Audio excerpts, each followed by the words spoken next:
The desperate call. The Galactic Coalition chamber fell silent as Admiral Xerai entered. The 12 representatives of the most powerful species in known space watched the Centauri commander approach with mandibles tight against his exoskeleton, a sign of extreme stress among his kind. Behind him, the massive holographic display showed a stellar map with expanding areas of darkness, systems going silent one by one.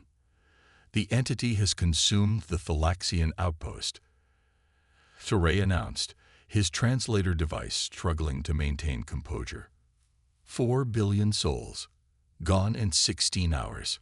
Counselor Ilara of the Vesperians rose, her luminescent skin pulsing with anxiety. That's the third system this cycle. How is it moving so quickly? We don't know, admitted Xerai. Our sensors can barely detect it. It exists partially outside our dimensional plane. We can only track it by the silence it leaves behind. The truth was worse than that. The Coalition had deployed its most advanced warships to the Thalaxian system. Over 300 vessels, each carrying enough firepower to level a continent. None had returned. Not even debris remained. "Show us the last transmission," ordered Narun, the eldest of the Moraxi representatives. His species had been among the founders of the Coalition 5,000 years ago, and their technological achievements were unmatched. Xerai gestured, and the central display shifted. Static filled the screen before resolving into the face of Commander Liss, her reptilian features tight with fear. "This will be our final transmission," she said, her voice unnaturally calm. "The entity doesn't just destroy. It absorbs. Consumes consciousness itself. My crew is already gone. Their bodies move, but their minds belong to it now." The image shuddered as something struck the ship. Our weapons pass through it like it's not even there. It's ancient, it's patient, and it's hungry. Her eyes widened suddenly. It's here, in my head. I can feel it learning our networks, our defenses. There's only one hope. The records speak off. The transmission cut to black. "That's all we received," said Xerai. "What records was she referring to?" asked Ilara. The Admiral hesitated. "We believe she meant the archival vaults on Centrix Prime. Commander Liss accessed them 3 days before deployment." A murmur rippled through the chamber. The archival vaults contained the accumulated knowledge of countless civilizations, some long extinct. Many sections were restricted, containing dangerous knowledge deemed too volatile for general access. "I've authorized a search," continued Xerai. "We found her query trail." The display changed again, showing ancient texts and star charts. Symbols appeared that none present recognized, except for one word that recurred throughout: human. "Humans?" questioned Narun. "I've never encountered this species."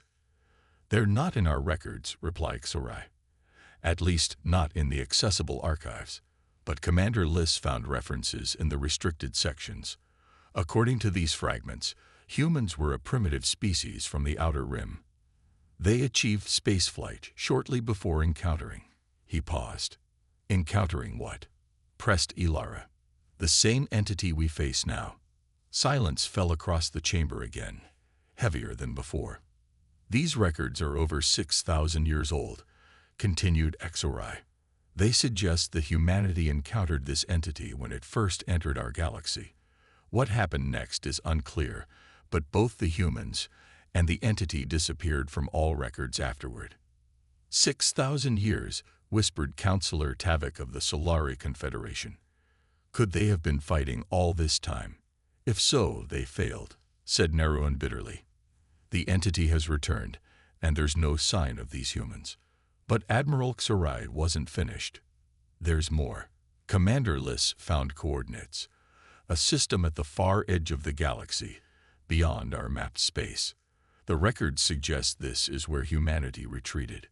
"You want to seek help from an extinct species based on ancient myths?" scoffed Narun. "What alternative do we have?" countered Ilara. "Our weapons are useless. Our ships vanish. More systems go dark every day." The debate raged for hours, But desperation eventually overcame skepticism. The coalition authorized a mission to the coordinates found in the archives. Their fastest scout ship, the Whispered Hope, was dispatched with a small crew of volunteers and a single mission: find any trace of humanity and beg for their help. Captain Lena Crivel stood on the bridge of the Whispered Hope as it prepared to exit hyperspace. After 60 days of travel through unmapped regions, they had reached the coordinates. Final checks complete, reported her navigator, Vex. All systems green. Bring us out slowly, ordered Lena. Passive sensors only. We don't know what's waiting for us. The ship decelerated, reality shifting around them as they transitioned back to normal space. Stars appeared on the view screen, and for a moment, disappointment filled the bridge. It looked like ordinary empty space. I'm not detecting any planets, said Soren, their sensor specialist. No artificial structures either, just a sparse asteroid field. And wait. He adjusted his console. There's something out there. Metal composition, massive. Multiple objects. Show me, commanded Lena. The view screen zoomed in, revealing what at first appeared to be asteroids. But as the image enhanced, Lena realized they were looking at ships. Enormous ships, dark and dormant, floating in perfect formation despite the millennia they must have spent here. There are thousands of them, whispered Vex in awe. Maybe tens of thousands. Are they human vessels? Asked Lena. Unknown, replied Soren, but they're definitely artificial and ancient. The metal shows signs of extreme age, yet the hulls appear intact. No power signatures, though. They're completely dormant. Lena made her decision. Take us closer to the nearest one. Maintain communication silence until we know more. The Whispered Hope glided forward, approaching the closest of the mysterious vessels. As they drew near, the true scale became apparent. The ship was colossal, at least 20 times the size of the largest coalition dreadnought. Look at the hull, said Vex, pointing to markings becoming visible along the side of the vessel. Those symbols. They matched the writing from the ancient archives. Earth Fleet, Raid 1 section. Another bore a designation. ESS Reckoning, 7th Vanguard Division. It's them, breathed Lena. We found the humans. But there was no response to their hails, no sign of life. Just cold, silent metal drifting through space. Should we dock? Asked Soren. Try to board. Before Lena could answer, the ship's eye broke in with an urgent alert. Warning. Quantum displacement detected. Incoming transition event. From where? Demanded Lena. But her question was answered as reality seemed to tear open behind them. A massive hole appeared in space itself, darkness pouring through. It followed us, Vex whispered in horror. The entity found us. Panic gripped the bridge crew as the darkness expanded, reaching tendrils of nothingness toward their small vessel. There was nowhere to run, no way to fight. In desperation, Lena opened all communication channels and broadcast a single message. This is Captain Lena Crivel of the Galactic Coalition vessel Whispered Hope. To any humans who can hear us, we sought you because an ancient enemy has returned. It's here now. Please, if you still exist, if you can still fight, help us. For several heartbeats, there was no response. The darkness crept closer and Lena closed her eyes, accepting their fate. Then, a deep rumble shook the ship, not from the entity, but from the ancient fleet surrounding them. Lights flickered to life across the massive vessels. Engines that had been silent for millennia began to glow. A voice answered, deep and resonant, speaking in perfect coalition standard. Coalition vessel, this is Admiral Marcus Chen of the Earth Defense Fleet. We've been waiting a long time for your call. Hold position. Help is coming. All around them, the human fleet awakened. The awakening fleet. Lena couldn't believe her eyes as the ancient human vessels stirred to life. Systems that should have decayed millennia ago powered up in perfect synchronization. The nearest vessel, the ESS Reckoning, was suddenly ablaze with lights, its massive hull plates shifting and reconfiguring like a creature awakening from hibernation. "The entity is still approaching," warned Soren, his voice shaking. "Estimated 2 minutes until contact." The human voice spoke again through their comms. "Coalition vessel, your ship is not equipped for what's coming. Prepare for emergency tractor lock." Before Lena could respond, a beam of coherent energy shot out from the reckoning, enveloping the whispered hope in a gentle but irresistible grip. They began moving toward an opening bay door in the massive human vessel's side. "What about the entity?" asked Lena. "We'll handle it," replied Admiral Chen, his tone carrying the weight of ancient knowledge. "We've been waiting for this moment for 6,000 years." As the whispered hope was pulled inside the cavernous docking bay, Lena and her crew got their first glimpse of the beings they had sought. Standing at attention along the walls were rows of figures in sleek armor. They looked remarkably similar to many Bictal species in the Coalition, yet distinctly different. Their stance spoke of disciplined readiness despite the impossible passage of time. The moment their ship settled on the deck, a team of humans approached. Their leader removed his helmet, revealing a face that seemed impossibly young for a creature of legend. "When we first encountered the entity, we called it the Void Leviathan. Humanity was young, barely a century into interstellar travel," he said. "It consumed 3 of our colonies before we understood what we were facing. Conventional weapons were useless. It exists primarily in a different dimensional plane, reaching into our reality to feed." "How did you survive?" asked Vex. A grim smile crossed Chen's face. "We didn't. Not all of us. Earth itself was lost, along with 70% of our colonies. But we discovered something about the entity. It can be harmed, but only by weapons that operate on the same dimensional frequency as its existence." Through the view screen, they watched as the human fleet moved with impossible precision. Ships that had been dormant for millennia now operated as if they had been on high alert all along. "We developed the technology to fight it, but too late to save our homeworld," continued Chen. "So we made a choice. The entity retreats when wounded, disappearing for thousands of years to heal and grow stronger. We knew it would return, and that no other species had the means to stop it." "So you've been waiting all this time?" Lena asked in disbelief. "How is that possible?" Chen's expression darkened. "We modified ourselves. Our ships.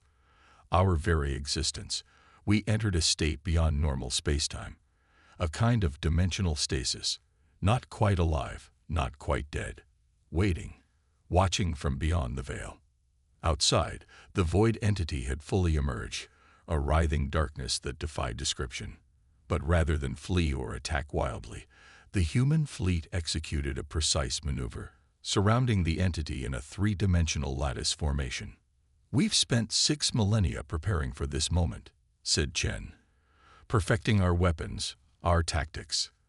The entity thinks it's hunting, but it's walked into a trap millennia in the making." From each human vessel, beams of strange energy began to pulse, not striking the entity directly, but creating a pattern around it, a geometric cage of light that seemed to bend reality itself. "We're not just attacking it," explained Chen. "We're anchoring it to this dimension, forcing it fully into our reality where it can be destroyed." The entity seemed to sense the trap, its darkness roiling violently as it tried to escape. But the human fleet's pattern held it fast. "This is Admiral Chen to all Earth vessels," he announced, his voice carrying to every ship in the vast fleet. "Execute final phase. Remember Earth. Remember the fallen." In perfect unison, the human ships unleashed weapons unlike anything Lena had ever seen. Not energy beams or projectiles, but distortions in reality itself, striking at the very fabric of the entity's existence. The creature's silent scream reverberated through their minds as it thrashed within its prison of light. "You sought us out of desperation," Chen said quietly to Lena as they watched. "But we've been waiting for you to find us. We needed you." "Why?" she asked, transfixed by the battle unfolding before them. Because we lost our humanity long ago, he replied, a profound sadness in his eyes. What we did to ourselves, to survive and wait all these millennia. We're something else now. Something between dimensions, like the entity itself. We needed a reminder of why we made this sacrifice. We needed to see that life continued, that civilizations flourished in our absence. Outside, the entity was collapsing in on itself, the dimensional cage contracting. With a final, silent implosion, it vanished, not retreating this time, but truly destroyed. A cheer went up from the human crew around them. The first genuine emotion they had displayed. For a moment, they seemed more like the young species they had once been, rather than the ancient guardians they had become. "It's over," said Chen, though his expression remained solemn. "After 6,000 years, our vigil is complete." "What happens now?" asked Lena. "Will you return with us?" The coalition would welcome humanity as heroes. Chen shared a look with his officers before answering. "We can't return to normal space permanently. The modifications we made to survive are irreversible. We exist between dimensions now." Sorrow filled Lena's heart. They had found humanity only to learn they could not truly return. "But," continued Chen, "we can teach you. Our technology, our understanding of dimensional physics. With it, the coalition can defend itself against any similar threats that might exist in the cosmos." "And what about you?" asked Lena. "What will happen to humanity?" Chen looked out at his fleet, still maintaining perfect formation despite the battle's end. "We'll continue our watch from the spaces between. Different guardians now, no longer waiting, but exploring the dimensional boundaries. There are wonders and terrors beyond our universe that we glimpsed during our long vigil. But," continued Chen, "we can teach you. Our technology, our understanding of dimensional physics. With it, the coalition can defend itself against any similar threats that might exist in the cosmos." "And what about you?" asked Lena. "What will happen to humanity?" Chen looked out at his fleet, still maintaining perfect formation despite the battle's end. "We'll continue our watch from the spaces between. Different guardians now, no longer waiting, but exploring the dimensional boundaries. There are wonders and terrors beyond our universe that we've glimpsed during our long vigil. You won't be forgotten," promised Lena. "The coalition will know what humanity sacrificed." "That's all we ask," said Chen. "That somewhere, in the light of distant suns, beings remember that humanity once existed. That when darkness came, we stood against it." As they prepared to return to coalition space with the knowledge and technology humanity had gifted them, Lena asked one final question. "Was it worth it? The sacrifice?" Admiral Chen looked at her, 6,000 years of waiting reflected in his ancient eyes. "We gave up our world, our humanity, our very existence as you understand it," he said. "But we saved countless species that will never know how close they came to oblivion. Worlds full of children who will grow up under peaceful skies. Civilizations that will reach the stars without fear." A smile, genuine and human, crossed his face.